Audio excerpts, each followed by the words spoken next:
Hey guys, so there's a topic that I've been wanting to talk about recently.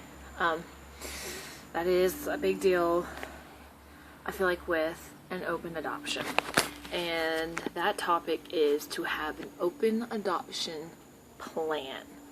And what I mean by is when you find your forever family that you want to place your baby with, I can't stress to you how important it is that when you find them, that you and the couple that you're going to place with discuss certain things about an open adoption. You discuss boundaries. You discuss what each other's views of open adoption is.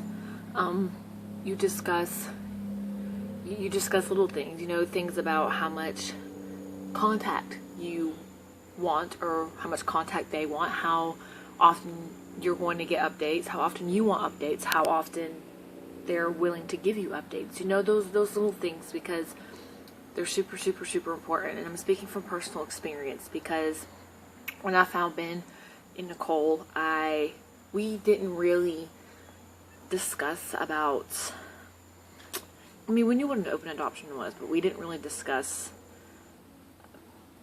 how much contact we were going to have back and forth with each other after I placed Emma with them. We didn't discuss how often I would get updates. We kind of just rolled with it, and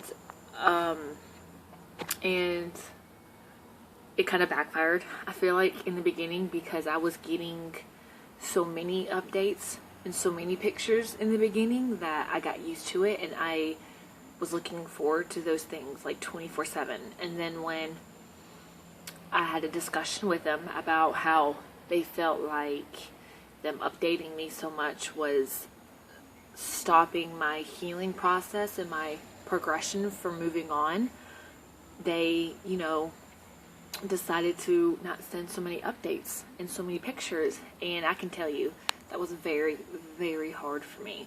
And I feel like that whole obstacle for me could have been completely avoided if we had sat down with each other and we really talked about things in detail. Like I said, like how often, you would get updates. Because I went from getting, 3 or 4 updates and 3 or 4 pictures a day to now I get an update about twice a month. And when you're a birth mom, to go from that much updates to that little, it was a huge deal. It was really hard for me to handle. But it was good, because sometimes too much contact in the beginning can really stop you from moving forward, and it can put you in a place where that's constantly what you're thinking about, and that's all that you're dwelling on, and it's not healthy. And so, like I said, just talk with one another, come up with an adoption plan, find out what each other's views and opinions are of an open adoption, what they think an open adoption is, and what you think an open adoption is. Because I promise you, it will save both you and the parents a lot of trouble and a lot of stress. It will make things a whole lot easier. For example, another thing, posting pictures online. At first, I would get photos of Emma and I would post every single photo that I got of Emma online. But Nicole and Ben, they didn't really like that for privacy reasons, and for Emma's protection and stuff like that. And I felt like if we would have talked about that thing to begin with, about the whole social media aspect, that obstacle that we had could have been another thing that could have been avoided, and another thing that could have been a lot less heartache for both me and them. So I can't stress to you people, you women who have now found who you're going to place your child with, discuss with them what their idea of an open adoption is. Discuss with them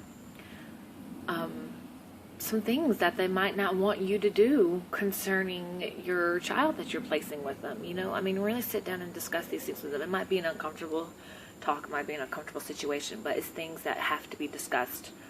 And I promise you, it will make your open adoption a whole lot easier. I won't say that's one, I don't regret anything about my adoption, but that is one thing that I wish I would have done, is really sat down with them and went over in detail, you know, their ideas and what their thoughts were and stuff like that. So come up with an adoption plan. It's key to making an adoption work, an open adoption work. You've got to have an adoption plan.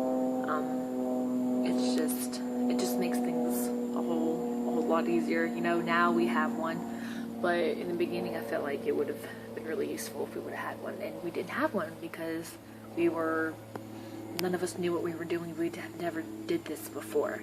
So coming from someone who's been there through more of the harder side, make sure you discuss with one another what your wants and what your thoughts and what your needs are with an open adoption, and with communication, and with social media, and with photos and visits and updates. Just make sure that you guys get a good understanding with one another of what each other wants, and be mindful of one another.